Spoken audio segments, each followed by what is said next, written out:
Hey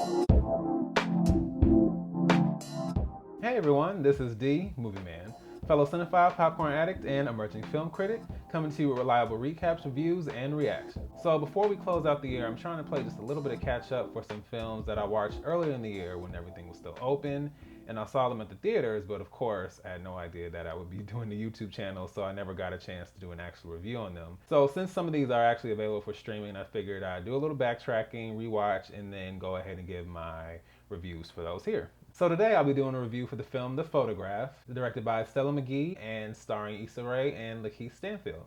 So first and foremost, I would have to say that the black romance genre is one I really enjoy because of course it's my community, it's people who look like me, and it's the kind of imagery that I grew up with when I was really, really young. So naturally, my first introduction to black romance was my parents.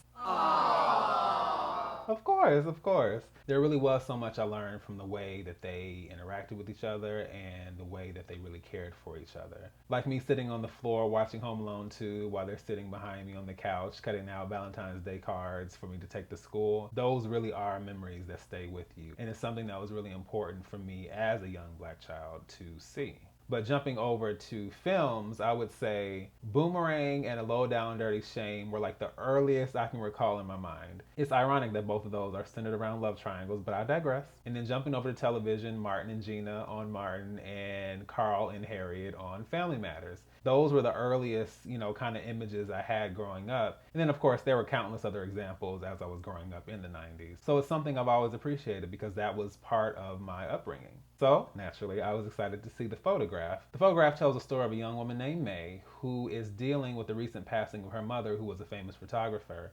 And she is dealing with some lingering resentment about the disconnect in their relationship. However, she eventually finds a photograph and two letters that her mother has left behind for her.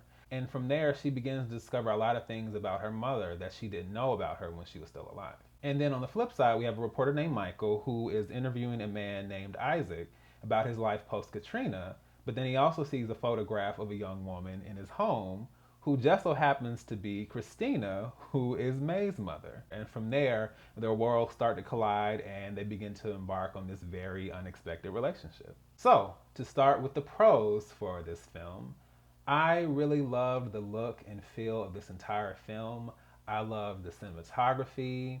I loved how lush and expensive everything looked. I loved all these shots of the city, the museum, these beautiful homes, the restaurants, and everything. All of it looked just very rich as I was watching it. I loved all of it. I really did. I also really loved the music.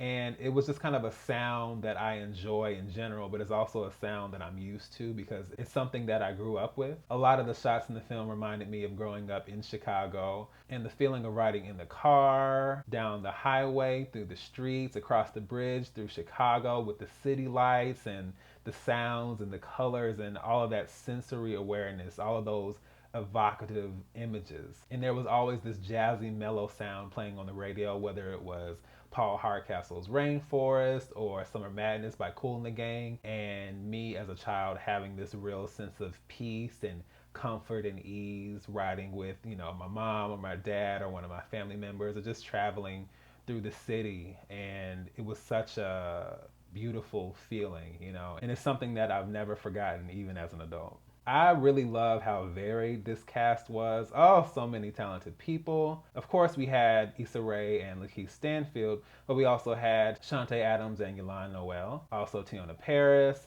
Little Rel, Calvin Harrison Jr., Jasmine Cephas Jones, Rob Morgan, Courtney B. Vance, and Marsha Stephanie Blake. There are so many talented people in this film, and so I really enjoyed seeing all of them because as actors and actresses, I literally enjoy each one of them in some way or another in a project they've done, so I thought that was really great to see. I can say wholeheartedly, who stole the show for me in this film was Shantae Adams. I mean, she blew me away, okay? I mean, I really enjoyed her performance. And unfortunately, I hadn't had the chance to watch Roxanne before I saw this. So this was really my introduction to her. I didn't realize she had played that role. So now I definitely have to go back and watch that because I was really loving her in this. And I realized that the film wasn't technically about her. It was, but it wasn't. But every time she was on camera, I was just like, laser focused. That's just how much her performance really drew me in. I also thought Elon Noel did a really great job. I was already familiar with him as Daniel from Insecure,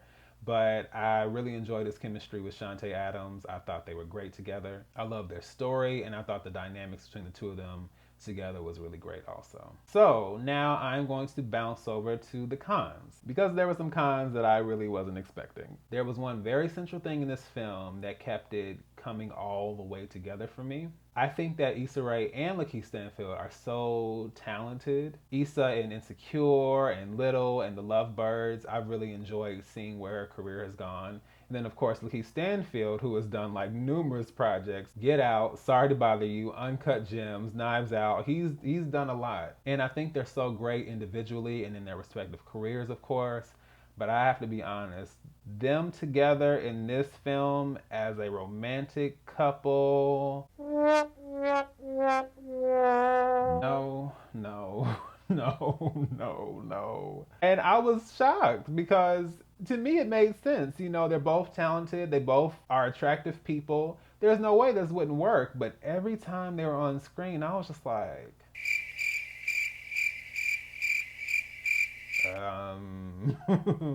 something's wrong here. And that was really disappointing because their story is literally the crux of the film. At no point did I really feel like they were that into each other or that there was a real investment for them to continue the relationship. And then to add to that, the development of the relationship was barely there either. They meet at the museum. They, end up meeting up accidentally at the screening. He asks her on a date. They go on the date. They meet up again later on. They end up at her house. They have sex. They get kind of interrupted by the storm. They meet his brother and his family. And because he's going to move to London, they stop talking to each other. But then they accidentally meet up with each other again at Isaac's house. And then it's like, oh, wait, we're back on track and everything's good. And hey, I'm going to London and we should still try to make this work and we can do long distance. But,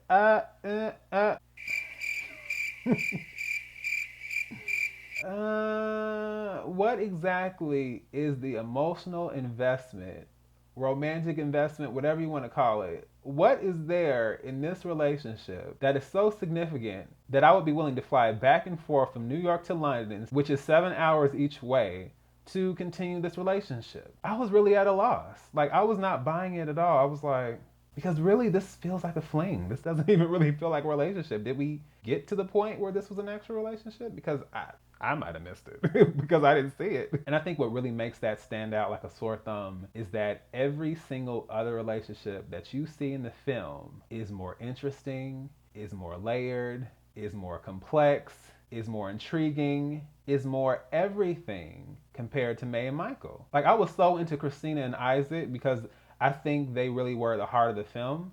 But then I also enjoyed Kyle and Asia. And I also enjoyed Andy and Rachel, which is Mae's friend and Michael's co-worker. And they initially have this dynamic where they're just kind of thrown together so that they can get together, but then they inadvertently come together. So I really feel like any one of those relationships could have been this film, but they're not.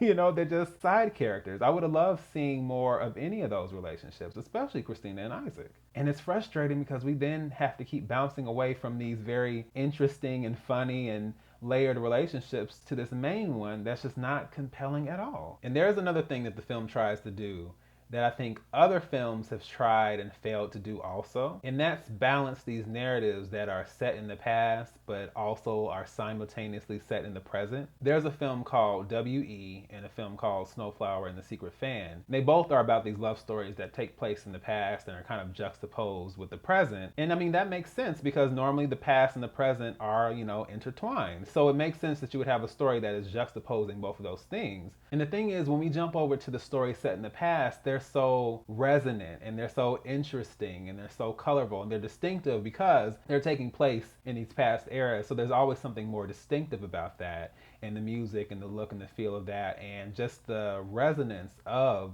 that story. But then we have to bounce over also to the present story, and somehow it just does not hold up. It just is not interesting somehow. And all three of those films have an issue with that. It's like, when we're in the past, it's like, well, hey, this is great. Can we just stay here for the whole film? But no, we don't. It's just kind of like, I love it when we're here, but I don't love it when we're here. So it makes for a very erratic viewing experience, you know? Because to be honest, I was really invested in Christina's journey, especially as a photographer. I love that scene when she finally makes it to New York and she is trying to apply for this job, working under this really snooty guy. And he's just kind of like, well, why would I hire you? And she's just kind of like, because I will work harder than any one of those silver spoon Upper East Side debutantes whose father got them this job and will leave as soon as their husband arrives. And he's just kind of like, oh.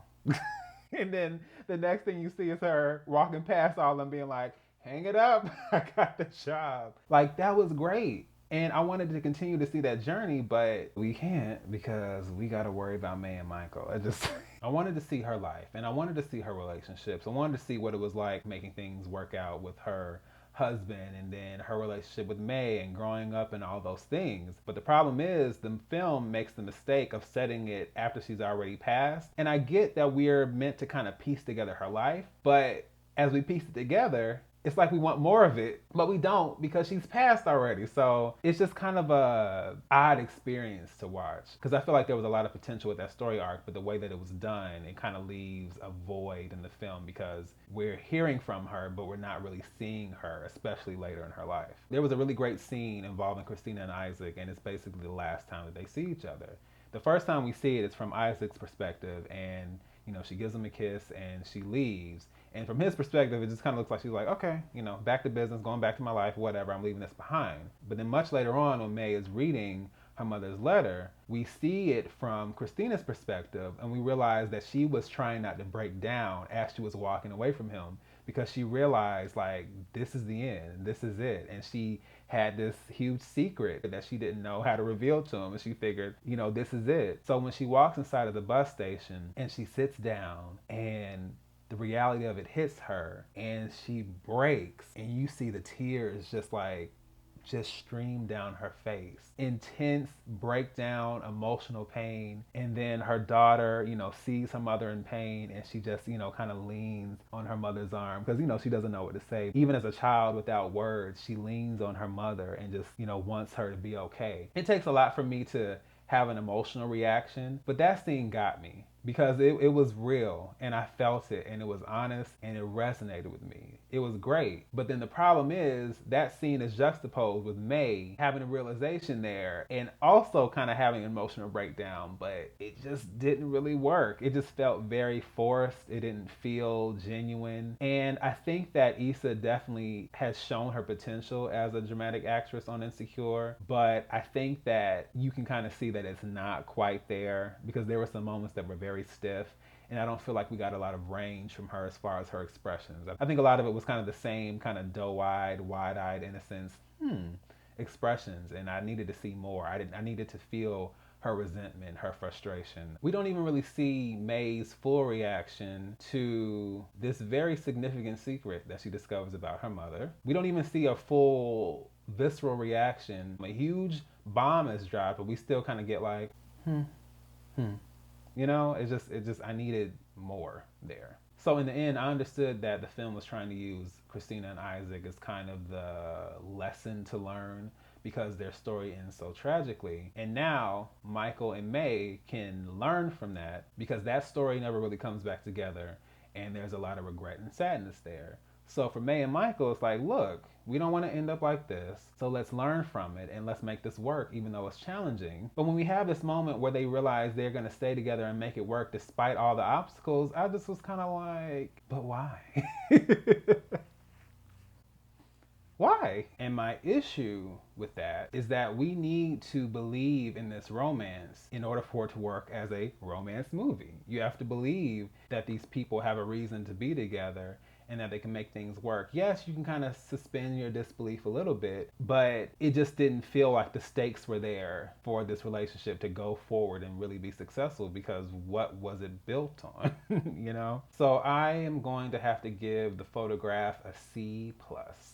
And it's unfortunate because all other aspects considered, this probably would have been a B. But I feel like you can't have a romance film and the romance doesn't work. And there was really a lack of chemistry between Issa Rae and Meghie Stanfield, and the story didn't do them any favors either. So I kind of left the film kind of confused and kind of dissatisfied because it didn't hit home the way it was supposed to, you know? It's frustrating for me when films have a lot of potential, but they waste a lot of it. So that was kind of unfortunate watching this. However, I will say that it is definitely a feel-good movie. It is definitely a film that will put you in a very pleasant, feel-good, laid-back, relaxed kind of mood, especially with the music and the styles and the cinematography. It's something that you'll really enjoy watching. So I would still recommend it. It didn't hit on all cylinders for me, but I definitely would recommend that you guys check it out and let me know what you think.